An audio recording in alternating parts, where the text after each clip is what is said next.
YouTube, what's going on? Quick thank you for being here today, and of course, makes you guys a part of the best damn community here on YouTube, without a doubt. So today I'm going to give you a recent scenario about a negative coin shop experience, and I'd love to hear some opinions if you think I'm in the right or wrong for feeling the way I do. But first, let me at least say this. My experiences with coin shops in the many different states I travel to have been nothing short of mostly positive. Seriously. I've met some really fantastic folks along the way, to include my preferred LCS in Raleigh. Anyway, without further ado, let's go ahead and roll it. Here's the story. Alright, so 7 or 8 of us from the community decided to get together on a Saturday and do what we call a coin shop crawl, where we visit a bunch of local coin shops. And we ended up starting one in, let's say Anytown, USA. I'm not giving the name of the place out since I don't want to operate that way. But we got there just as the coin shop guy was pulling in. Now, he wasn't the owner, and we knew him from the past as someone who just puts a lot of time into the shop. Anyway, he immediately gave our group a foul look as he unlocked the door, letting us know he was already in a crappy mood. Some folks were there before we got started, and they were carting in box after box of silver and gold to sell, so we figured we were in for a wait. No problem, right? We got all day. But as we filled in after the folks with the boxes, he pretty much yelled at us that he wasn't going to give us any service, that he was too busy, that we could wait around for him if we wanted to, blah, blah, blah, blah, blah. So we figured we'd give him some time to do his business and just started looking around the shop. We all had cash to spend, and the shop really does have a decent selection of silver and gold. But he kept glancing over at us, thinking we were stealing from him and just giving us these really furtive looks as he was doing his business. Anyway, about 45 minutes later, the sale is pretty much done with the folks who came in before us. But the dealer was swapping stories with the customer like cowboys over a campfire.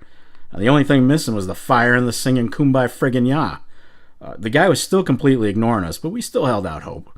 But story after story, that was it. I'd had enough. I rallied the troops, announcing I was leaving for the next coin shop. And everyone pretty much agreed, and out the door we went, off into the sunset with hundreds of dollars of potential sales leaving with us. I glanced back at the guy as we left. All I got in return was another snotty look.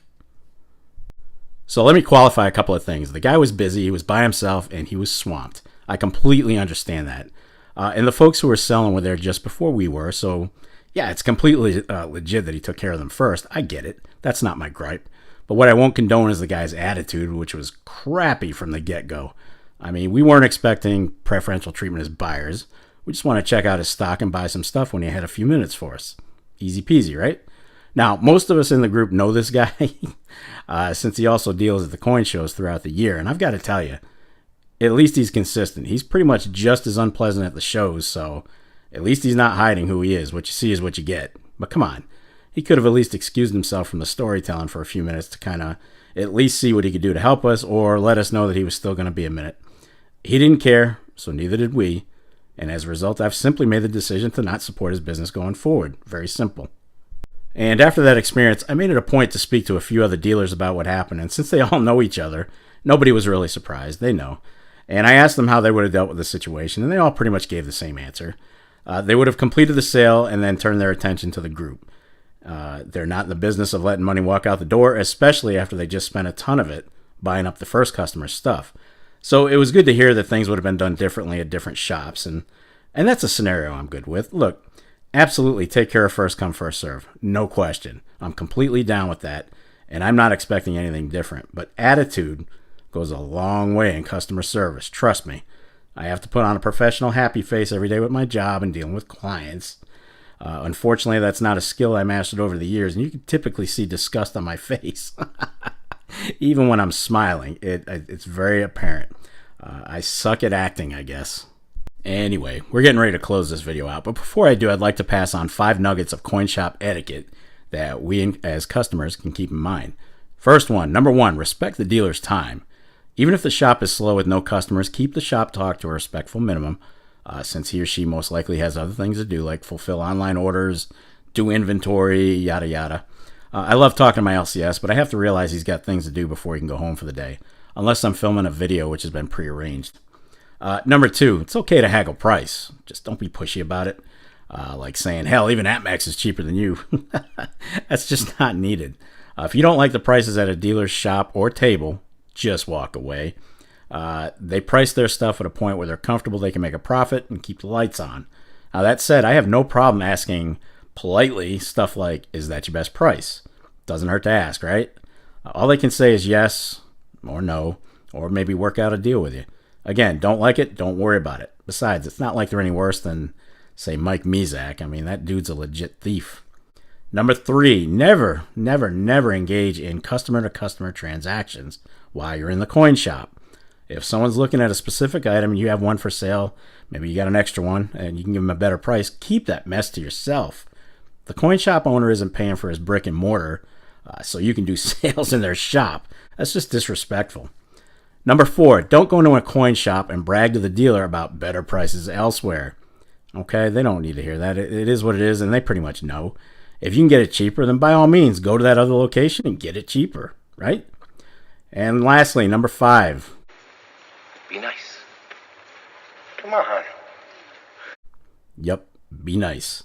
As pissed off as I was with the dealer in this scenario I showed today, I didn't go off on him. I didn't argue with him, and hell, I barely said anything to him. If you're not happy in a situation, there's zero point in turning into a jerk about it, unless the dealer is absolutely insulting you, and then it's fair game. One dealer was telling me a story about how a old coin shop owner used to zing rubber bands at his customers when he was in a pissy mood. Even as they walked through the door, he was zinging them with the rubber bands. No reason. Just because he was built that way. Old school, I guess. I don't know. Now that I'd have a problem with. I'd be definitely having a, shall we say, conversation with him. All right. There you have it, folks. So have you ever had a negative experience at the coin shop? If so, let me know what happened and how you dealt with it. Or have you always had nothing but positive experiences? Be sure to leave a comment down below and let me know what your thoughts are. You guys know I love going through them, so make sure you sound off.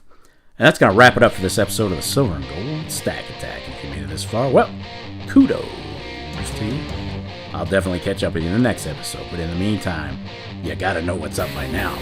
What do you want to do with your life? I want to stack.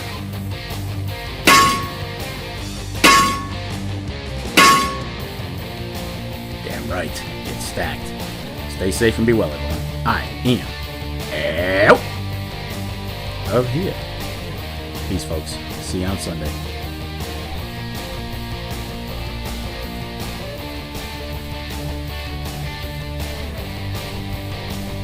You're still here?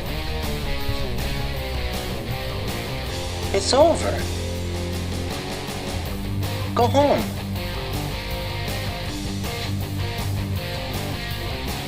Go. Oh, yes. And what was that beginning, middle, and end part again?